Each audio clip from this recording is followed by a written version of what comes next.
We're back for another week of replays while I let my brain breathe a little bit away from the computer screens. And it's no wonder that these 4 episodes are some of our most listened to over the last year, because as I compiled them, I realized they're all on topics that really never end. Just as I mentioned in our live taping at NCECA, which was episode 335, in case you were curious, one of the most unexpected things about being a business owner is that you essentially are always in a cycle. It's a cycle of exploration, followed by trial and error, followed by learning and implementing, hopefully, and then restarting again with exploration. Sometimes that exploration is about what we each personally need to take good care of ourselves.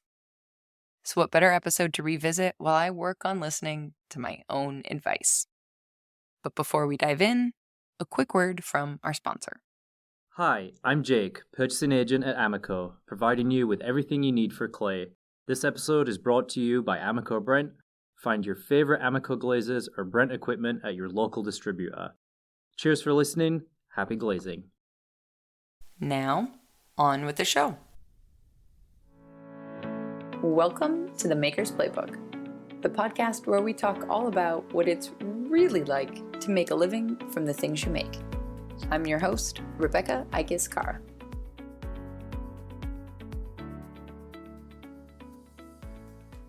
Burnout.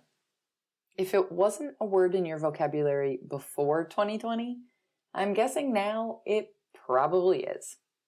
And if you heard me liken risk as the coworker that none of us really likes back on episode 213 with Layla of Tierra Madera, well then, burnout is risk's out-of-town cousin that comes and stays in your shared apartment for way longer than you planned and probably eats all the best snacks you just bought at the grocery store and were really excited about after working way too late. It's a topic talked about a lot in the land of the self-employed, and generally I find the tactics for avoiding it are always given by someone who has just recently or still is slowly crawling out of it. But don't worry, Nicole Dacey and I aren't going to give you any of those tactics that you've heard a million times. No, instead we settled in for a simple, candid, straightforward conversation about the twists and turns your career can take and the many ways burnout can show up even when we are doing the things that we love. As always, it's a real-life look at what making a living from the things you make, well, looks like. And it's today's episode. Hey, Nicole, welcome to the podcast. Hi, it's great to be on. Thanks for making the time, whatever time we did. Yeah, we're a little late to it, but I think, we're early, depending on the time zone. Actually, yes, I thought we were going to be doing this like an hour and a half after we're meeting, so. I love it. It frees up my evening, though, you know? It's fine. Nobody would have known had I not just, I have no poker face. I can never hide things from people. Me neither. Welcome. Exactly. Welcome to the most authentic, straightforward podcast. Oh, it's going to be great. Love it. I love it. Well, for people who don't know you, how do you introduce yourself? Oh, gosh. Hi. I usually just say, my name is Nicole. We're thinking about pottery for the podcast, so that's on my mind. But I guess it depends on the context of where I'm meeting someone. Sure. You know, so I'll tell people that, I'm from Massachusetts. I'm a New England girl, but I live here in California. I've been here for about 4 years. But if we're talking about job stuff, I'll say I am a teacher and an educator. I am an artist and a potter. Depends on who I'm talking to. That's fair. Yeah. Have you always taught? Like, did you get into ceramics because of wanting to be an art teacher? Or tell me a little bit about the journey. Trajectory. That would have been an easier word. Journey would have been an easier choice. Oh, you know what? Why be easy on ourselves? Honestly. Yeah. So I didn't. It's weird. Like I think about where to start the story, right? I went to school. You were born on a cold New England day. You know what? I actually was. I was born on a very cold New England Friday. I went to school for art history. I did want to teach, but I wanted to teach like college level art history courses. Mm. Because like I was always an artistic child, but had no talent. I guess I was a creative child. Got it. So like I Yes. eventually, like I knew I wanted to be in the art world, but I wasn't a creator. So my interest, I found the interest in art by studying it, by studying art history. Like when I took my first class, I was like so in love with it. I was like, this is easy for me and enjoyable, and I just like I couldn't get enough. So I went through an undergrad degree, I went through a master's degree, wanting to initially work in like museums and galleries. I wanted to curate, I wanted to own a gallery at one point, and just going through all those stages of like, nope, not for me. Nope, not for me. Eventually I landed on, well, what do I want to do? I just want to talk about art like all day with people who want to talk about art with me. So that translated into, I should just teach other people this. And I started teaching some art history courses at like an adult ed center in Brookline, Massachusetts. And I didn't like it. After having like gotten so far into debt, like Right. student loan debt, I went to school in Scotland for my grad program, and it's a lot of debt to end up being like, you know what, I've changed my mind. Right. But teaching these art history courses felt like being on stage and doing a performance, and I would get incredible stage fright.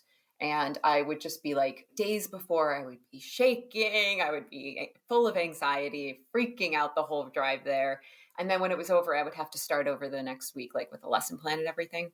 So I had this floating kind of what am I going to do with my life kind of time in between that and when I found pottery and teaching. But during that whole time I was teaching these art history courses. I was working at a museum in Framingham, Massachusetts, and I was working in their art school and just managing the school. And one of the perks of working there, I was allowed to take a free art class every semester, which their semesters were like schools. There was like spring, summer, fall, winter. Yep. And I was like, well, creative child, but no talent, I can't draw, can't paint very well. So I was like, I'm just going to take pottery because I remember liking it, in high school, and I took one college course that I really loved. So I took wheel throwing, and then it was just class after class after class. And eventually that turned into, helping others in the classroom, and then eventually went into teaching because that's what happened. Yeah, that's amazing. Yeah. There's like, this is the problem. I have like 5 different directions to go in there now. One being you crush the Instagram Reels game, so I don't know how you have stage fright. I know, right? You said that, and my jaw like hit the desk. There's probably an audio track of it in the background of this episode. What? I know. That's so strange. Part of it is like, I honestly don't know how to explain this too. And when I was in high school, I used to be like on stage doing like performances. I used to be in plays and musicals. And even then I would get the kind of stage fright thing. But I think with art history lecturing, it's a lot of memorization. It's having to know the content so well that if someone asked you, well, what happened this year? Why does that happen? Why did that artist think this or paint that or whatever? I would have to have those answers ready to an extent. And obviously there's room for me saying, I don't know, let me look that up later and get back to you. But what do you think? yeah, right? What there is a lot of that. What do you think they're trying to say? But yeah, just something about that just felt, it made me so nervous, the idea of not having those answers ready or them asking me something that I wouldn't know. And I still have that now a little bit. And there's a lot of this fear that the student will know more than I do. And I still have that all the time, even with my beginner students. But something about just that atmosphere just freaked me out. And it's just like, it wasn't for me. But something about the reels, I don't know. I think it's just because I'm alone in a room. It's just me acting like a goofball. But I do remember starting Instagram and trying to do a story for the first time of me talking to the camera saying, maybe, hey guys, I'm going to do an update soon on my Etsy shop. keep your eye out or whatever I was talking about, and Mhm. doing like 30 takes of it, taking like maybe an hour or two just to do like a 1 minute clip of Been something. there. Yep. Yeah, because like you stumble over your words and you think, oh God, I got to redo that. And then you say something really awkward and weird and you're like, why did I say that? But the more you do it, the more you get used to that kind of talking to the camera thing. Yes. And you get to the point where you do one take, you stumble over every word, you say really awkward things and you don't care because you're like, that's who I am. This is what you're going to get, like it or not. So I think once the reels kind of came around, I was already so used to doing that it just felt easy and natural. And then the kind of background of being in high school plays and musicals and stuff probably played into me wanting to just act like a fool for y'all and make these videos. I always loved being, I mean, at the time I didn't love it, I don't think, because I wanted like the leading lady part, right? But me too. I wanted it and also didn't want it. I was always the character actor. Like I was always like the sidekick person. And I got a lot of that too. That was actually more fun now that I think about it, because the leading lady was always kind of like, yeah, she had to sing all the beautiful songs, and there was a lot of pressure, a lot of lines. You couldn't really go anywhere with it, depending on what it was. Yeah, she had to want the guy, and that was about it. Depending on what you were performing, on the musical. Definitely. Like I got to play Tweedledee in Alice in Wonderland. So me and a friend were Tweedledee and Tweedledum, and it was hilarious and so much fun. I love it. Well, so when did you said you moved to California 4 years ago? Yeah, 2017. Yeah. Were you teaching pottery in Massachusetts before you moved then? Had you like started selling your pottery? How did that all kick off? So the year before I moved, so 2016, like early, I had decided that I needed sort of a change of job. I was working at that museum that I mentioned, and there was a lot of turnover of staff. We got a new director, curator. Some people were let go, and my boss and mentor at the time had been let go in kind of a really strange, awkward way, kind of forced out.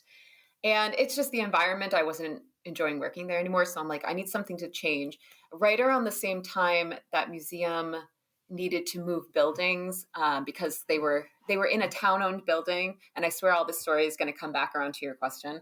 It's all good. They were in a town-owned building that needed a new boiler, and it was going to be just so expensive because it was really old. So instead of getting the new boiler, they were like, we're going to demolish the building. So it's the American way right there, everybody. Yeah, I'm pretty sure they never even demolished it. It's probably just sitting there empty. But they were like, we're going to basically kick you out. The museum and the art school need to find a new home. They eventually moved to a new building, but they weren't able to take the ceramics program with them for a number of reasons, partially kilns and museums. You need to get a lot of insurance for that. So they didn't take that ceramics program, and it was right around the time where I was choosing to leave. So through a number of really strange weavings, it ended up that I opened a new pottery studio from like the bones of this old pottery studio. We called it Community Kiln. So if anyone wants to look it up, in Framingham, Massachusetts. And we offered art classes for pretty much all the students that were originally there. The same teachers came with us. And I did that for about a year, just kind of managing the program until my husband got offered a job out here in California. So we moved out here. And when I was there, I hate working on the computer. I hate computer work. It's just not something I enjoy doing with my time. I don't like being stuck behind a desk. I think probably a lot of creatives feel. So I would often be just wandering out into the studio and just checking in on the classes, and you need a little help there. I have a little advice for that problem you're coming across. You clearly have that you don't know that you have. Yeah. Bringing up the problems they don't know are happening. It's that sort of, you didn't ask for this advice, but I'm going to give it to you because it's going to help you in the end. Exactly. I'm going to kindly give it to you. This is my life when you marry a professional potter as a hobbyist. Exactly. I'll be just like practicing one particular skill in our studio in the back of the house. And then Francesco rolls in and will tell me like the 3 other things I'm doing wrong. I was like, I was just practicing this one thing. I wasn't thinking about anything else. I know. Yeah. It's because, it's like you just got to get it out of your mind and say like, okay, let me just say that I've addressed this thing that you have an issue with that you didn't know you had an issue with. And now it's out of my mind. It's just emptying the brain, I think. So anyway, yeah. So like being in that studio and there are all the classes and the actual teachers, but I think I just have a natural, I just want to teach and help people with things. I'm a helper. So I would just kind of pop in and hop in where needed. But even at that time, I never would have thought of myself as like a pottery teacher. Like I'm sure a lot of us have those kind of self-doubts that I can't do that, or I'm not good at it, so I'm not going to even attempt it. So once we moved out here, that's around when I started selling, because I started getting to the point where, you start by hoarding all your own stuff, and then you have so much that you need to start giving it to your family and friends, and you're also feeling more confident about your skills. So suddenly all your family and friends have too much, and when you try to give them more, they're like, I'm all set. It's fine. Like, that's lovely, but no. I've already got cabinets full of your work. So then you hoard even more until you get to the point where you're like, I got to get this out of my life somehow because I'm going to keep making more. What do I do with it? So you start selling it.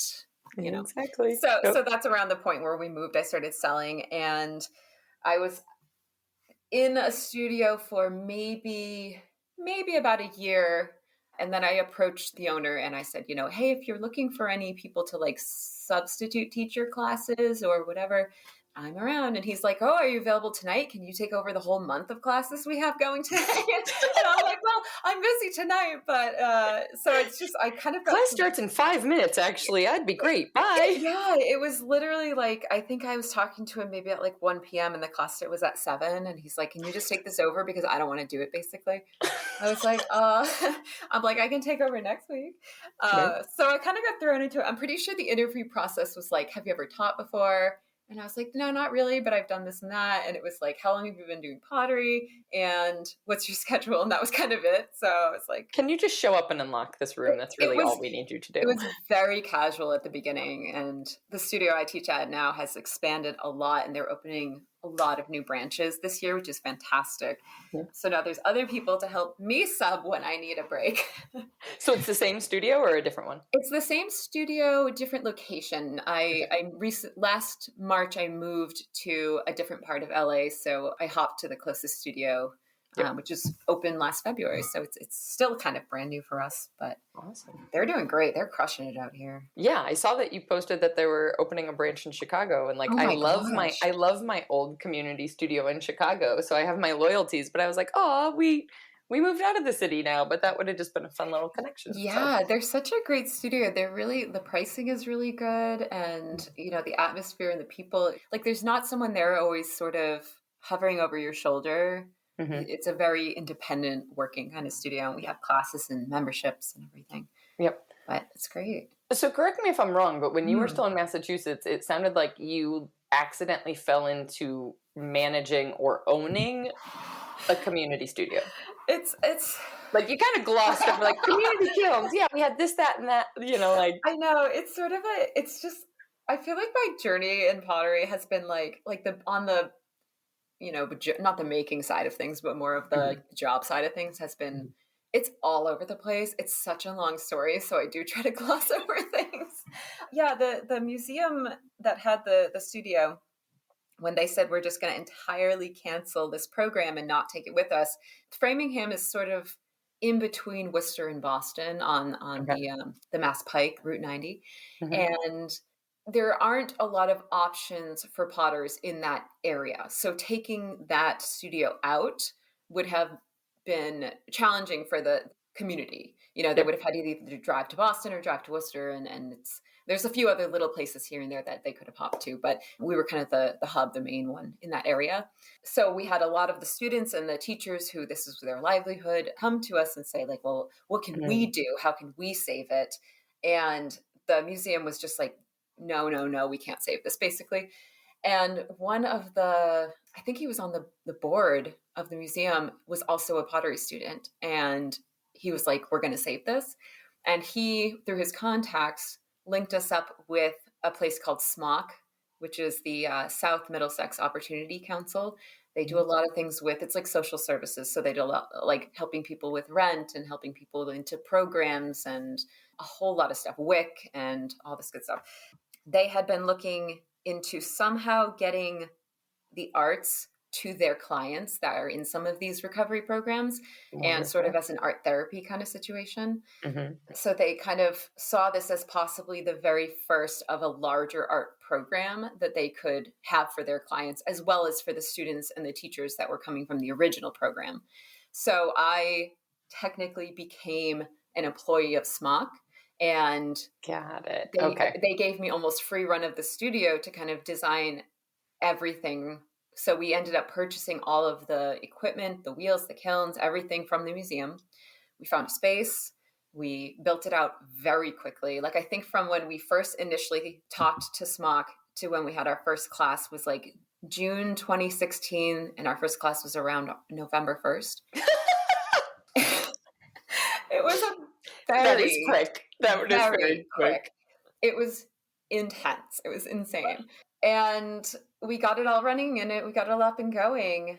And it was a lot. It was a lot on me. I think I ended up partially leaving. Like when my husband got the job out here, we had that conversation. Do we want to move? Do we want to stay? What's the deal? Because I had just opened the studio the year before. Mm-hmm. And so I probably should have stayed. But I felt like I was so burnt out. I didn't have the help that I needed like I was doing all the marketing. I was doing all of the courses, like creating the courses. I was hiring the teachers. I was registering all the students, everything you can imagine that one studio has to do. Yeah, I had to do it all. And there were a few times where I tried to be like, maybe we can get me like a little assistant. So sometimes like I was coming in at 8 a.m. and I was leaving at like 8 p.m. daily. Yep. And I would come in here and there to like run the open studio times and this and that. And I think I got to that point where my husband was like, let's maybe move. And I was like, heck yeah. So I definitely, like, I didn't realize at the time, but I definitely see now I was running away from that so quickly. So coming out here, it's been an entirely different lifestyle than that. And something I think I definitely prefer, but I do miss it a lot. It was fun, but intense. That makes a little bit more sense, at least. I mean, not to undermine the sheer quantity of work that you did, but like knowing there was a larger organization backing it, just as far as like the taxes and the like business license and whatever. I could never do this alone. Like you still did a crap ton of stuff, but I was just thinking like, how did you go about getting equipment from a museum that then I was like, oh, okay, this makes sense. Yes. Like before they became an option for us, we were trying to figure out like, how can we do this on our own? And I've forgotten a lot of it now, or maybe just completely blacked it out of my mind.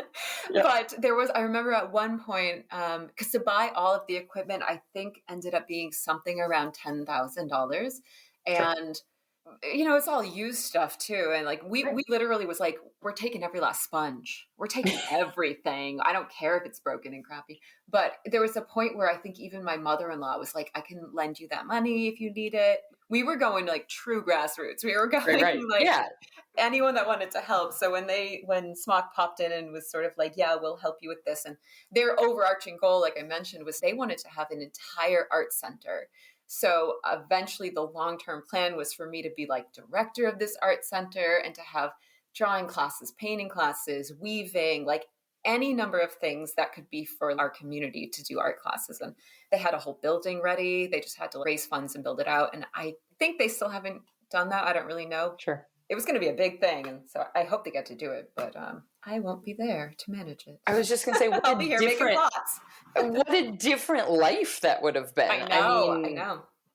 So do you feel like when the opportunity came up to move, like aside from just being burnout, this is just like a 180 on life, right? Because now you teach at a studio that you do not have to run, right? Yeah, that's so nice. So you kind of get to show up and you teach and give your all to that, but also leave and set it aside when you leave, I imagine. Yep. And when people say like, hey, we need more this in the bathroom or something, I'm like, oh yeah, you should go ask that other person. Right. Not my job. And then you come home and your studio is at home, like you make at home and you sell online, and those are the two main things, or correct me if I'm wrong. Yeah. When I first moved out here, I did all my work in the studio because I lived in a dinky little apartment. And when we moved outside of LA, just slightly outside of LA last year, we moved into a house that has a garage. So now I work out of that. Cool. Yeah. Cool. Yeah, I mean, I don't know that I necessarily have a question. I'm just sitting with like, what a completely different reality than the life you would have had in Massachusetts. I know. And my whole life up until we moved was really geared towards working in fine art, higher education, museum work, curation, that whole fine arts world. Yeah. And eventually it kind of transitioned more into like the creating art world rather than the art history kind of part of the museum world. But it's always been in that sort of 9 to 5, dressing up real nice, going to events kind of lifestyle. And then when we did move out here, my husband got a job that paid him far more than he was making. And we had this conversation about, he said something like, I'm coming out here to do my dream job, so you should be able to do yours as well, which at the time was I just wanted to make pots. So I said to him, I'm like, let me know if you need me to start making more money for us, and I'll do that. I'll go back into museum work, or I'll go back into whatever my degree and experience can get me out here. But so far it's just been fine. And so now I just teach and make pots, and I think it fits my lifestyle, my life better, because I like a more calm, gentle living, a little slower kind of pace. And it's taken me a little while to realize that that's who I am. That's what I need. I miss it a lot sometimes, but like one of my goals literally every year is like, go to more museums, get art back in your life. Because I'm so focused now on like making things and teaching it to other people that I forget sometimes I need to absorb that. Consume and that's, it. Yeah, that's how I get a lot of inspiration. I'm sure a lot of people do. So absolutely. Yeah, we literally just like in December, like a month ago for our anniversary, spent the day at the Art Institute in Chicago. And I was like, it's been a very long time since happy anniversary. Thanks. I just was sitting there being like, it's been a really long time since I've just had conversations around like art history and how nobody has any new ideas anymore. And how, like, all the rest of it. But yeah, definitely. So teach me how being self-employed is calmer, because I'm fascinated by that statement. I mean, I wouldn't say calmer I mean, there's still a lot of work that has to go into it, obviously. I think that when I was working in these other settings, you always were answering to a boss. And there was always a project you had to work on, or multiple projects. You're juggling a lot of things. I used to have to work with the public a lot. So I would have to deal with, moms who think their kids that are in the 8th grade class should be in the 10th grade class because they're gifted, or because, whatever the issue was, there was always something on my plate, and I would be taking work home a lot with me. And it was just the grind. And I feel like now, while there's still a lot of work, it's a different type of work. There are less or fewer spreadsheets, at least for me. There are not so many balls to juggle, I guess. And the ones that I do have to juggle, I can manage. And I feel like for me, my biggest problem is always finding balance. So I'm constantly working on that, trying to find the balance between working and life. And I tend to do a really bad job of it because I get almost like hyper-focused on making or Instagram or whatever. And then I realized, I, haven't moved my body and I haven't exercised or gone for a walk or done anything physical, or I'm not cooking food. I'm just eating granola bars nonstop and hoping that coffee can fuel me instead of water. And I'm sure we've all been there. And so I need to, and I'm sure a lot of us think this, but like I need to just find that balance a little better and pay attention to what my body is telling me and what my mind is telling me, and like not go all in on one thing and forget the other stuff. And so I think a gentler life, a little calmer life, I don't have to get up at 6 a.m. or earlier so that I can shower and put on my fancy blouse and pants and then drive and commute to work and be on all the time. That was a big thing. I'm very introverted, which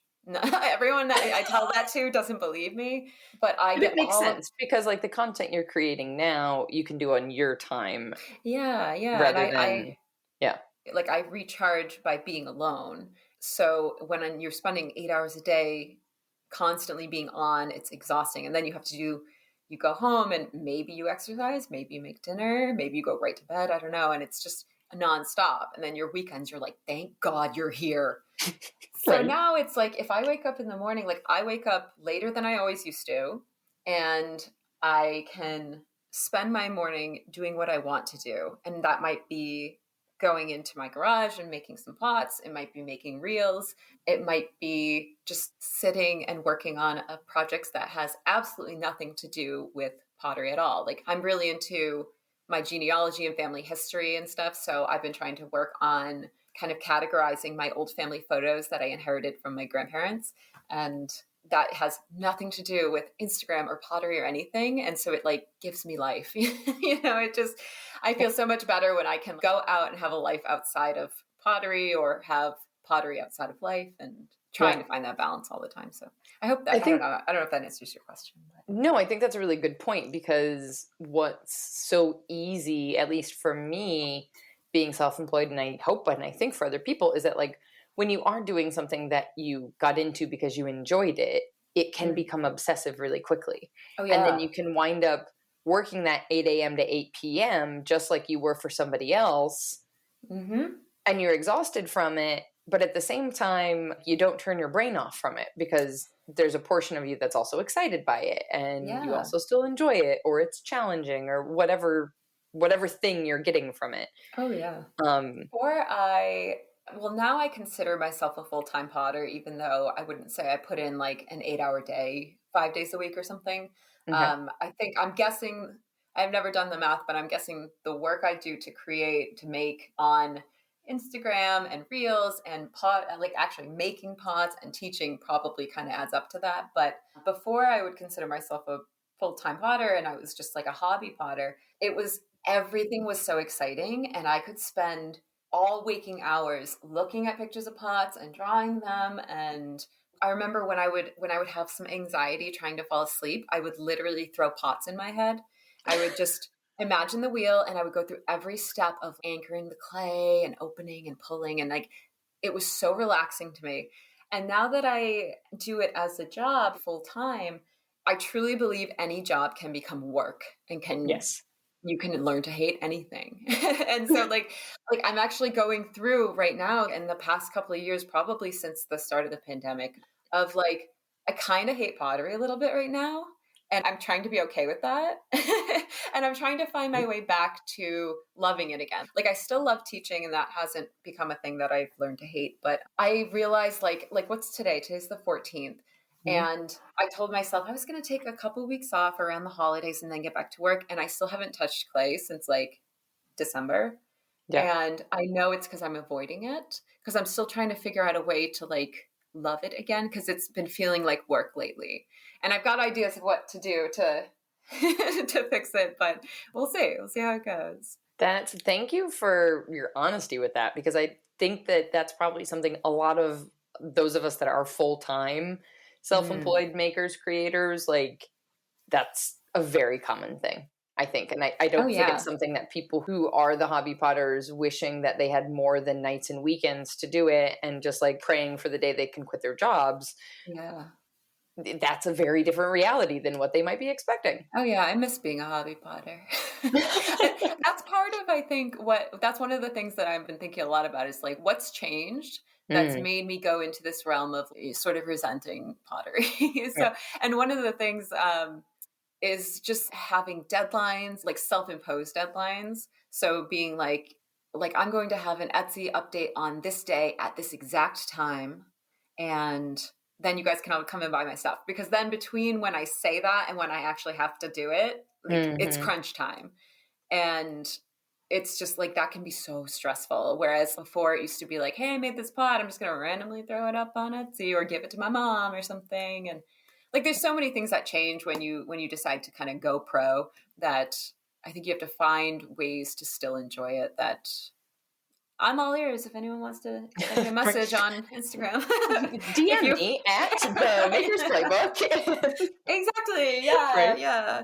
No, but that's true, because I think what's funny is that I got into pottery to get back to, like, you know, photography is 1,000% so much time at a computer. And like you were saying, I didn't get into it because I wanted to be at a computer all the time by any stretch of the imagination. And so I got into pottery wanting to get my hands dirty again, wanting to be back into the arts where you wind up looking like a mess afterwards, like painting clay, whatever it is. Yeah. And yet, like, a few months in, my brain was already thinking about, and maybe this is just like the curse of the entrepreneur, of like, okay, how does this work? How do people monetize this? How do you figure this out? You know, like much of the conversations that I'm having here now on the podcast as well. But it was like this automatic thing of changing this hobby into something else rather than just like let it be what it is. I've also seen a lot of things about people always wanting to monetize things, always wanting to start something new and find a way to make money off of it rather than just enjoying it.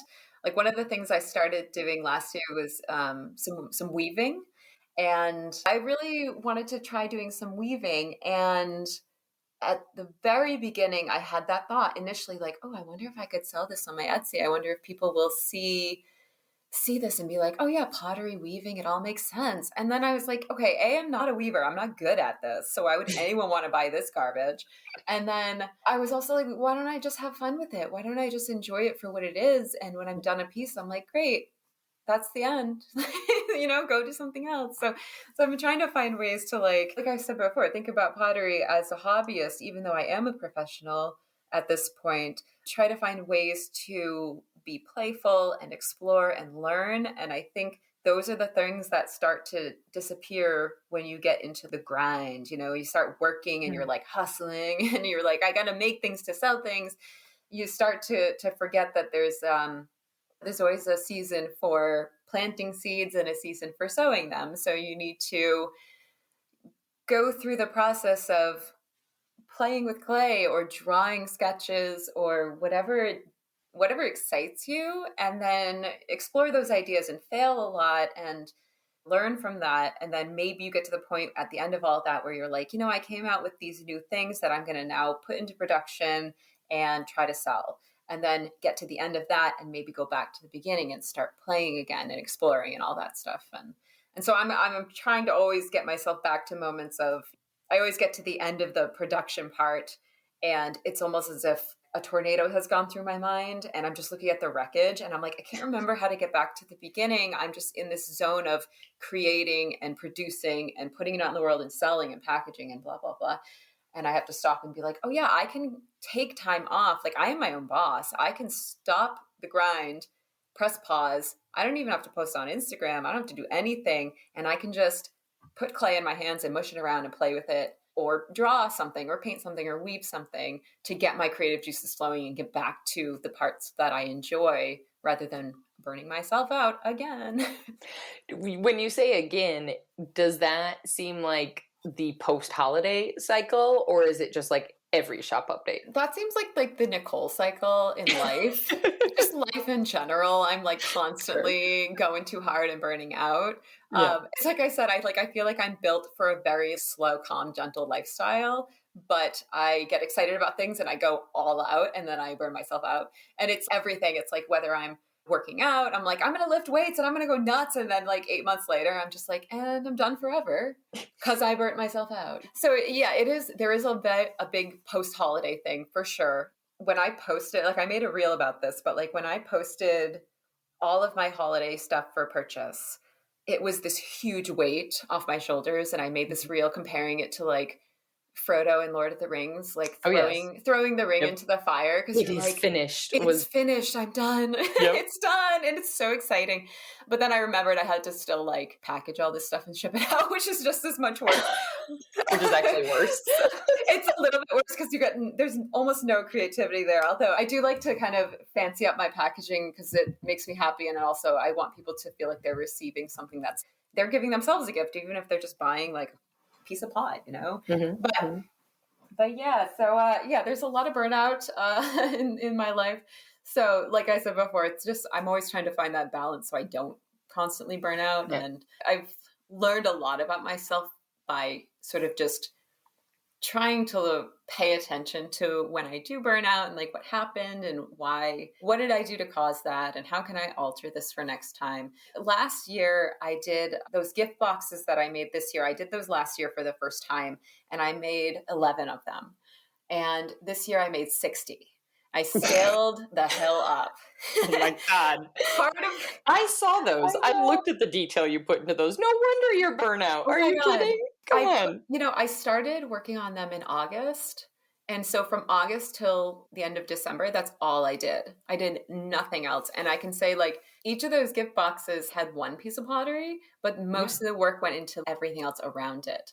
So I got to the end of the year, and while I'm so happy with how they turned out, and I'm really pleased with the feedback I got from everyone that purchased them, I can see that it's like classic Nicole, I went a little too hard into it and I kind of dreamed big and then I tried to accomplish it and I did a little too much. So I already see that for next year, I can't do this again. Because from August to December, it's like there was no playing, no learning, no exploring. It was all just make a bunch of random things. I remember making like spoon rests and I'm like, I don't make spoon rests. Who are you? Who am I? Yeah. I look in the mirror. I'm like, who are you? Right. So like something about those spoon rests really like woke me up. I was like, what is happening right now? Yeah. So I'm trying this year. I already have goals for my year of what I want to try doing. And there's going to be a lot more exploring what makes me happy and a little bit less kind of people pleasing and making for others, which I know is not like when you're a creative, you should be making for yourself and those who are drawn to your work will naturally find you. But I think with pottery being something that creates a lot of functional works like mugs and bowls and plates and whatnot, there's always a customer who wants a mug. And so it's really easy to just start making a bunch of mugs for other people because they'll sell, you'll make some money. I don't know. Sometimes it just feels like I don't want to make another mug. I'm just over mugs right now. Even though I promised some people last year, I'm like, sure, I'll be making more mugs in January. Might not happen, guys. We're 2 weeks in, so I know, right? Oh gosh, oopsie. But no, I think like there's a couple of things that like hit home for me so much with what you're saying. In that, also when you're full time and this is your job, and I know you were saying like, okay, your husband got a new job and it provides a certain level of comfort for you guys, but presuming still that like when you look at it like a job and there's a certain this is where I'm rambling and not getting to the question. I told you that this would happen. Sure. For me, there's a certain level of pressure of like I have to do a certain amount because otherwise if I don't, the work will stop coming. And if the work stops coming, then the business dies. And if the business dies, then I can't pay my mortgage. That is a big reality. Absolutely. Like I know how fortunate I am that I have a partner in my life who makes more money than I do, and he can afford to pay for our rent and everything here, And I know that if it were just me, what I'm doing right now is not enough. I would have to be making more to sell. I would have to work much harder. I might have to get a second job. I might have to teach more classes. And then I probably wouldn't be able to be living that nice, calm and relaxed lifestyle that Nicole kind of needs for her mental health. Yeah, I understand that. And then I'm sure plenty of people out there making things that they're not passionate about so that they can pay their bills and make the rent. And there's nothing wrong with that. That's wonderful. I would hope that they could find time to make the things that they really do love alongside it, things that give them life as well. But yeah, it's a hard reality being an but artist. What's interesting is like, what's fascinating to me is like, that's my excuse for it, right? Like that's the excuse I say, like to make the workaholicness okay. Yeah. But you're talking about the same problem as far as burnout and overcommitment. And it's not that excuse, which just tells me like, maybe there's something else here rather than like the fear of scarcity. I mean, I'm such a people pleaser too. Like, I think I get into this rut where, you know, one person will say like, oh, I really love that one mug you made. Can you make more? And in my head, I'm like, yeah, if they like it, that means that there's like 30 other people who might like it. So then I'll get into making that. And you can't pass up that opportunity, because when will that opportunity come again if I don't do it now, even if I have no time to do it right now? Exactly. Like I keep finding that like I have a hard time telling people no, which I'm getting better at, but I always want to, I have this talent now that I can make things out of mud. And if someone doesn't have that talent and they're like, wow, I really love what you make, and I would love to purchase this form from you or whatever it is, part of it is like, my ego inflates and I'm like, hey, yeah, I can make that for you. I'm so happy you like what I'm making. And then it's just wanting to make people happy. And when that happens over and over and over multiple times a month or a year, and suddenly your plate is full, that's when, you know, you need to learn how to say no and say, I don't have that bandwidth in my life right now to do that. Yeah. There was a follow-up question I had that I just forgot.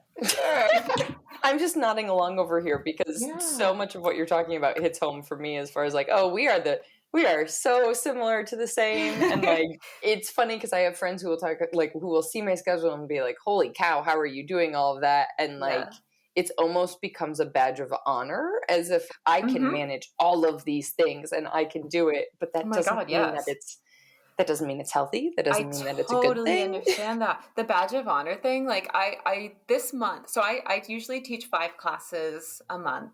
And our classes are four classes. So every month I get a new group of students. And if there are 5 Wednesdays, then I get the day off or whatever on the 5th day. So I do these 5 classes. And right now, I think I might be the person teaching the most number of classes at the studio I'm at. And that is a little bit of a badge of honor. But I got to the end of December, and I think maybe like October, November, December, increasingly I started not wanting to go to teach. And that's strange for me because it's like, I think I love teaching pottery more than I like making it, more than anything. It's my greatest joy at this point in my life. And so paying attention to that and saying like, oh my God, why am I hating this right now? Like, why don't I want to even go in? I just wanted to like stay in bed and sleep. But I had to think about like why that was the case. And I realized that even though it feels good for my ego to be teaching that number of classes, it's too much for me, I realized. And so like I ended up talking to the manager at the studio, and I said, you know, I got to step back from this. I'm going to take 2 of those classes off my plate because I'm pretty much doing things Monday through Saturday. And then on Sunday I have laundry and groceries, you know, the whole thing. Adulthood. So, and instead of, because I teach on Saturdays and it's like 2 classes, it kind of takes up my whole day. And so instead of taking like Monday off as my other weekend day, I just work on Mondays and I work the whole week. And so it's catching up with me right now. So I'm very much looking forward to having a Saturday that can be for myself. And then the rest of the week, I think it's going to help me with my balancing problem and my schedule with making and all that stuff during the week. But yeah, it is kind of, it took me a while to actually muster up, I guess, the confidence to tell myself, yeah, it's okay for you not to teach 5 classes. Like, it's fine to step back and do 3. That is still it's a good amount of classes for someone to be teaching a month. But yeah, it took a while. You know, you got to kind of convince yourself that your value is still there. You're still like Absolutely. Yeah. Well, what's kind of a week look like then, like schedule wise? So classes, because I mean, I'm also baffled by. Sure. Well, yeah, my schedule right now is, I mean, my Monday through Friday, I try to kind of split the days so that I don't do too much of one thing for too long, because that is how that's what I tend to do. And I know it's not good for me. So like, I'll mentally think to myself, like, okay, on Monday, I'll make things. And so it's so vague that in my head, I'm like, okay, get up in the morning and after your breakfast and shower and all that, jump on the wheel and make things until 6 p.m. Like, it's just not, it's not going to work. And then I like hobble into the house, like with my potter's hunch. And I'm just sort of like, why do I feel bad? So I've been trying to work on the day schedule, but I try to split it between either like the business side of the pottery and the making side, or between a hobby of mine that's a non-pottery hobby and making something, just split it up. I try to exercise too, but I'm kind of lacking right now. Right now, my exercise is try to go for a walk, which I think is great. Yep. I'm trying to get back into like daily yoga and stuff, because I feel like the stretching and all that is really good for us potters. I teach Tuesday nights. I teach Thursday from like 4 to 9. So 2 classes on Thursday. And then right now I do the 2 Saturdays that are going to drop from my schedule. So I think the benefit of the situation that I'm in, because I'm not paying the bills really with my pottery, it sustains itself. And then there's a bit that can go into our life together, my husband and I, but I have that luxury where I can change my schedule. It's very, very flexible. So if I have someone that reaches out to me and says, hey, can we do a private lesson at the studio? Then I can pretty much open up and say, when are you available? Because you probably have a more limited schedule than I do. And so I can just drop in whenever. If I wake up in the morning and it's a day where I thought to myself, I want to work on throwing new things today, but I wake up and I'm not really feeling it, then I might hop on the computer and start working on some Etsy listings, or I might just like go through my budget or something that needs to get done. So it's pretty flexible, and it's a little bit how I feel every morning, which I know a lot of potters and a lot of artists and creatives can't do that. They have to have a more structured schedule. Otherwise it gets a little bit too loosey-goosey, because you wake up in the morning, sometimes you don't feel like it. And I know a lot of people, like, they will go to work when they don't feel like it because they have to. And I know I'm really grateful for the way that my life is structured, in the sense that I don't have to do that. Sure. Yeah. How much time? So here's the $1 million question, right? We've made everybody listen for an hour, and I'm going to ask you about Instagram. I thought that was going to be like step 1. Let's talk about Instagram. I know, right? Well, you are a whole person, Oh, like, I feel so seen. But truly, I am fascinated because I see you pumping out content after content, and I'm like, this girl's a beast. Like, I love that you said that, because like I feel like I'm still not doing enough. Oh my God. So it's nice that it's so depressing. That's so depressing to me. Oh my gosh. It's nice to see that from the opposite side of it. It looks like I'm really working really hard, because I am, but I feel like it's never enough. I was just going to say though, like, what is enough, right? Like, because as soon as you kind of get used to one flow of one thing, Instagram's going to pump out the next version of content to keep us all in the app even longer. So I know. I feel like if you go back in my reels, like I made a couple throughout like 2020 and into beginning of 2021 before reels was like, before they pushed it. Yes. Before reels became like, was TikTok basically. Yep. I feel like I hopped on the reels train just as it started getting big with all the like lip syncing stuff and all that. And I kind of feel like maybe that really contributed to the like early kind of boom that my little page had. But what was your question going to be? It was like, how much time? I guess there's 2 parts now that I'm thinking about it, because one, let's start with how much time you feel like you're committing to Instagram, and then I'll follow up. To Instagram as a whole, or just the reels, or both? Both. Whatever I want to talk about. Exactly. So let's see. I try to do the reels all in one day, or maybe like 2 days. So when you see a reel, And then there's another one that I post maybe like the next day or a day after, and I'm wearing a different shirt and I got a different hairstyle. I literally am running and changing my clothes because I've learned from the beginning until now, like it's been a journey of learning how to do a reel well. And it's not just something I organically learned on my own. Like I watched other videos. I watched people that are like social media gurus telling you how to make reels and how to do transitions and this and that. Like it's not just something I am naturally good at. But yeah, I will probably spend, I don't know, 2 or 3 hours on one day a week and doing some reels. But it really depends on how involved they are. Like some of the really simple lip syncing ones where it's like 7 seconds of filming, that I can like knock out in 15 minutes. But it's like sometimes I have to do, it's such a silly thing. When I stop and think about reels, they're ridiculous. They're so silly, which I guess is why people enjoy them. But when I have to do a reel. Also, yours are particularly funny. Just like some of us have very dry, informative reels, AKA me. And then I come on yours and I was like, God damn, she's funny. Well, thank you. I mean, I find that if I'm filming something and then when I turn it off, or I start laughing out loud myself, I'm like, that's the one. I learned early on that like my faces that I make have to be so over the top exaggerated that when I'm doing them, it feels so stupid. It feels like my face is doing too much. But then I watch it back and I'm like, oh no, that's the right amount. It's crazy that what the camera picks up versus what I perceive. But yeah, some theater, of them were, man. It's all those early day pulling it full circle to high school theater. Played at the back of the auditorium. Oh my God, yeah, projection. Using your diaphragm, speaking from the diaphragm. Yes. Yeah. But like, I think the ones that I have to play like 2 characters or have to do multiple people within one reel, just to make it kind of. I'm obviously the same face. So to make it readable as 2 different people, like I have to put my hair in a ponytail or like change my shirt or put a jacket on or a hat or something. And those take a little bit longer. There's been a couple of times where I'll do my makeup really nice in the morning and I'll put on a special like eyeshadow or something, which I almost never do.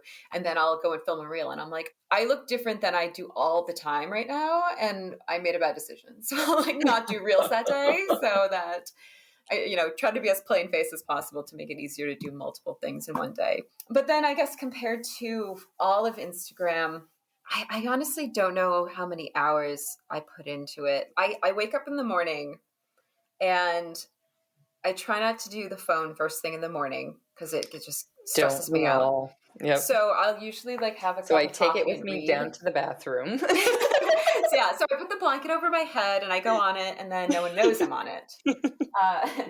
But no, I'll have a cup of coffee and I'll just like read or something and then I'll go into the phone. And I usually try and spread out throughout the day the times I go on it because I will just like lock in and doom scroll, or for so long. So I try to do, if I'm going to post something, if I'm trying to post like a photo, then I'll try and do that early in the day before I try to do all my posting before like 3 p.m. because I'm in California. So a lot of the East Coast people are like ending their day at that point. Yep. So I try to do, and if I'm doing 2 posts a day, like a photo and a reel, I'll try to split them up by a couple hours. I probably should use an app that just like you can definitely schedule exactly. Yeah, and I used to spend time. I kind of type everything up ahead of time and then auto post it, but I hate it. I don't know why. I have to do because I type a lot. I put my thoughts into it a lot, so I kind of want to put my thoughts in the moment rather than doing it ahead of time because sometimes I feel disconnected from that. So I'll spend a little bit of time in the morning doing a post and uploading it and then go about my day a little bit longer. And sometimes I'll come back and answer questions.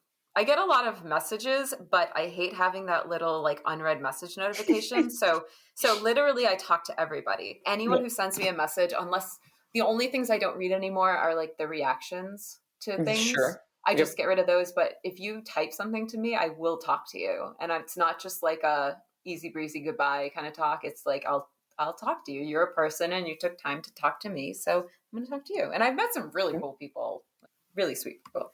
Spoiler alert, that is all I did for us to have this conversation. Yeah, right. Yep.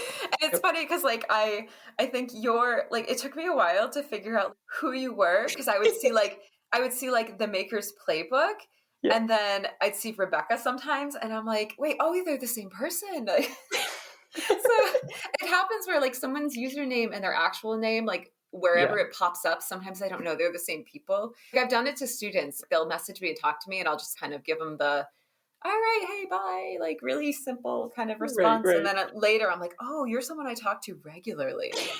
I just totally brushed you off.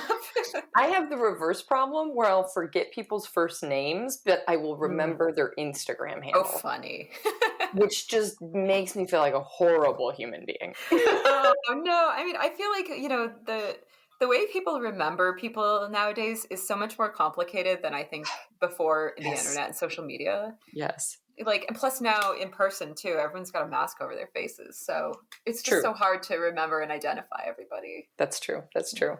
So why, I guess the elephant in the room question to me also is like, are you committing this much time to Instagram because you love it, or because it drives traffic to selling your pots on Etsy, or because of students, or have never been asked this question or thought about it at all, and so don't actually know? All and nothing, I guess. All of that and also none of it. When I started Instagram, it was because I wanted to put pictures of like what I was eating and all that good stuff. You're just like, here's my outfit for the day. And then my personal Instagram started becoming all pots. So I'm like, okay, I got to split this out, because I have all my family and friends that are on my personal Instagram following me and my life and all that good stuff. So I made the pottery page. And then, of course, as you go along, it starts going from like, I'm just trying to share my hobby into like, hey, you guys want to buy the stuff I'm making? So it was a way at the beginning to sort of both share what I'm doing and connect with a community of people, but also a way to, drive people to an Etsy page. And at this point, I think a big question is like, why am I doing Reels? Part of it is because that's what Instagram wants us to do. And I hate that so much. And I fought it for a while. I was like, I could feel it in me, this like drive to want to do it. But I was like, no, I don't want to just do it for the sake of doing it. I knew I needed to do it in a way that made sense for me. So like, you'll never see a reel from me that doesn't make sense for pottery. It's never just going to be me lip syncing to something that's funny or whatever. I try to put like in the text something that's educational or something that's actually going to help you. Sometimes it's just funny and I just post it. But like, so like, I think now the difference between now and when I started is like, I do try to use it as a way to market myself. I use it a lot as a way to sort of explore my ideas too. So sometimes like I'll look back at my page and kind of see trends in my own page, color trends, shape trends.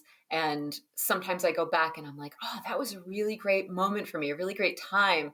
How can I kind of capture that again? Like I had this sort of renaissance moment for myself back in it was like 2019. So it was like the early into the spring and into the summer where things just like were really good.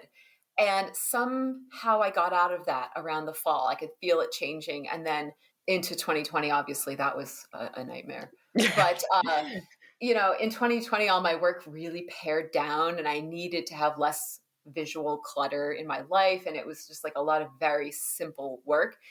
And then towards the end of 2020 and into this year, 2021, I was like trying to recapture something from that like Renaissance time again, and so I was using similar glazes and similar, shapes and clays and stuff like that. So Instagram for me is both a way to get my work to other people, but it's also a way to like catalog things that I have done, because I'm not great at cataloging in like things in a computer and having folders and whatnot. Sure. But it's also a really great way to just connect with people and learn from other people and meet other people. So I don't know. I love it and hate it. Like I hate the amount of time that has to go into it. It's just to do Instagram at the level that I want to do it at takes a lot of time. And if I see myself dropping and not putting in the effort that is, my standard, then I start to almost avoid it. like right now I can see myself avoiding it. Like if you go on my Instagram, I haven't posted anything since my Karate Kid reel. And that was that was like January 2nd, I think. So I haven't posted anything since then. And the longer I don't post, the more I don't want to post. And so I'm trying to find a way that makes sense to come back into it. And hopefully everyone's still there waiting for me. You, I just looked, you still have 33,000 followers. So I think you're okay. Oh my God. That was the scariest thing that ever happened to me. An increase in followers like freaked me out. It was so much. And I still get a little. Was there something that happened where was it like has it been a gradual incline, or was there like a spike at some point? It boosted. Yeah, it was the reels. It was the reels. Like when I had maybe like, oh God, I can't remember. It was like 6,000 followers that I accumulated over a couple of years. So I think from like around 2016 through June, July 2020. So it took me that time to get that like 6,000 followers or so. And I had little spikes here and there throughout the years. And then when the reel started, I think my first like actual reel with like the music and lip syncing and all that kind of stuff, I think that was on July 9th of 2021. Okay. And I started doing them regularly and it just really spiked. Hundreds of people a day. I don't even know. It was like 200 to 400 people daily for a while. And it just like freaked me out because I would wake up and, you know, when you get a new follower and it pops up with the little icon that says like 6 or 7 or whatever the deal is. Yep. Mine would say 99 plus. Almost every single time I went into the app. It wasn't even like every day. It was like every time I opened the app. It was crazy. And I was like, this is too much. The one thing I've learned. I would also think something was wrong. Like, did my information get sold? Are these all robots? Like, well, I think the only reason I didn't think that is because I could see the connection to the reels. Like the amount of interaction I was getting with the reels made sense. Okay. Alongside the followers. But yeah, it was a lot. And I think the one thing I really learned from getting more followers is that when you get more followers, nothing really changes other than the fact that now you have more eyeballs on you. So like, I mean, it'll change in the sense that like people will buy more of my stuff, which I had a really strange kind of selling year last year. So I haven't been able to really notice any trends from, you know, more followers equals more sales. But that's interesting. So hoping this year I can kind of pay more attention to that. Yeah, because I did a really big, I make these mugs for a friend of mine who has a YouTube channel, and it's a very specific group of people that want to buy these mugs, not my general followers want to buy them. So trying to sell those didn't really give me any information based on my new followers, you know. Sure. But the one thing that I learned, when you get more followers, I at least for me, it felt like, okay, now I have more of a responsibility to this page because I can't just like abandon all these people who are not watching me. And part of it, I think part of people that have followed me, I think it's a lot of potters at this point. Like, I think the dream is for everybody to have non-potters follow them so that they'll buy our stuff. But I've learned that the non-potters, I do get some of them who are like, I know nothing about pottery, but I love your reels. And I'm like, cool, go take a class. Because like, they're like, hey, get out of here. What is wrong? People who are like, yeah, I know how to wedge now, but I've never touched clay in my life. And I'm like, okay, well, now you know how to wedge, go do it. Like, go take a class. Yeah. But yeah, because I see now that a lot of people are potters, and the reason they're following me is because I'm entertaining them with reels. I'm a very nice person, I like to say, and I'll talk to everybody, very, very kind and friendly. But also just teaching these people what I know, and I think I naturally want to teach and share my knowledge. So that's been the greatest thing about having more followers now, is that I can reach more people and like teach them stuff. Like, nothing makes me happier than, I get so many messages now that I love. My favorite messages are when someone comes to me and says, hey, I watched your video on how to wedge, and I've always had a problem with it before, and here's a picture of the ball of clay that I just wedged, and I had no air bubbles because I learned from you or something. Aww. Like, oh my gosh, nothing is better. Nothing's better. Yes. They're like That's exactly how I feel when I get like messages of, I downloaded the photography cheat sheet, and, you know, I had heard people talk about using window light before and never realized I was doing it wrong. Or like, absolutely, I totally get that feeling. Totally. Yeah, right. And I try to make a good atmosphere for people, because I know what it's like to message somebody who has a lot of followers and get nothing back, or get like a really brief response that actually doesn't help me and makes me feel like I'm bothering them. Or you just get the little double tap heart and you get the notification that they've responded, so you're really excited, and then you open it up and you're like, oh. Shit. Or it's just like seen, like they've seen your message and they leave you there and you're like, oh, okay. Which I should say for anybody that I've done that to, you can mark messages as unread in Instagram now. And so I will like read something, and then when I realize like, oh, this takes a longer response, I'll mark it as unread and then come back to it. But now I'm realizing people will see it as seen. Oh no, yeah. So it's so I try to like understand that like everyone was a beginner. I was a beginner, and it takes like, you got to be a beginner at Instagram and a beginner at pottery. So it takes a lot of courage to ask someone a question that maybe you're afraid to look stupid or something. And so I don't know, I feel like there's no wrong questions or whatever the thing is. And yeah. There's no dumb questions when you're learning or whatever. Yep. I mean, I'm sure there are, but you know, I'm not going to like let on that. I think we won't tell you when it is. No. We'll just be like, wow, that's a really thoughtful question. I love it. The answer is we are open until 6 p.m. Have you ever heard of the website Let Me Google That For You? No. Oh my gosh. My friends do this to me all the time. So I can say it as if I'm making fun of somebody else, because I get the reverse treatment of it. Yeah. So literally it's like lmgtfy.com or whatever. Let me just Google Let Me Google That For You. Yes. And it's literally a website that like looks like the Google homepage, and you type in whatever asinine question you just got asked, and it will record. It'll generate like a URL for you to copy and send to the person, that when they click on it, it opens the page and shows you typing in the question to the Google browser and hitting search. I have someone in my life that I'm going to be using this on. Like I have a friend who we joke to each other all the time, because we'll ask each other questions, and I'm always like, oh, you should Google it. I'm definitely going to use this. I appreciate it. Literally writing it down. Fabulous. We can make it into a reel. Yes. Or you can make it into a reel, and I will share it. The number of people who message me and they're like, hey, I have an idea for a reel for you. And I'm like, thank you so much. It's so easy to generate I have a huge list of ideas. Oh, same. You can see how many I've made without scrolling on my Instagram. Yeah. I have it's like probably 50 or more saved audios, for reels. And half of them I probably saved because I'm like, I don't know what I'm going to do with this now, but I can tell it's golden, and I can tell eventually I'll figure it out.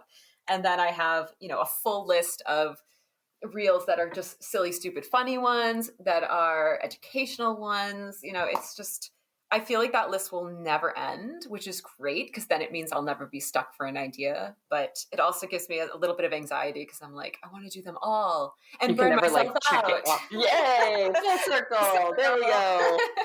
It is something fascinating, and I've taken up way more of your time at this point. I feel like we need an episode devoted to this topic, and as soon as I say that out loud, I have a feeling I'm going to get a lot of messages from people going, yes, please. Oh my god, I would love to talk about reels. Like, okay, let's do it. How I make them, and like how to like feel more comfortable doing them, and anything. Like, let's do like a little side reel. Let's do that. One. Let's do that, because I intentionally didn't want to only talk to you about reels. Oh, thank you. I'm all for that. That would be amazing to do. Yeah.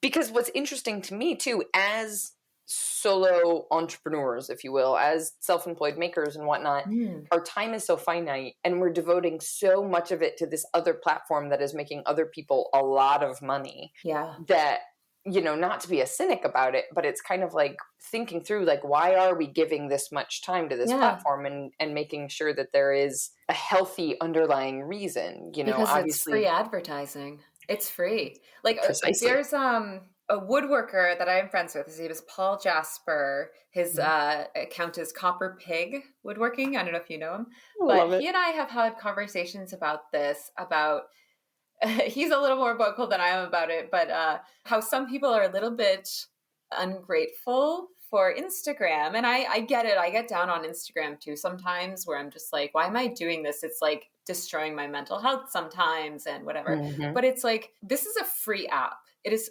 100% free, and we get to put content out into the world where other people can see it for free. So far it's free, at least. Right. And like, where would I be without Instagram? Like, I don't have a website yet. I'm working on it, but I don't have one yet.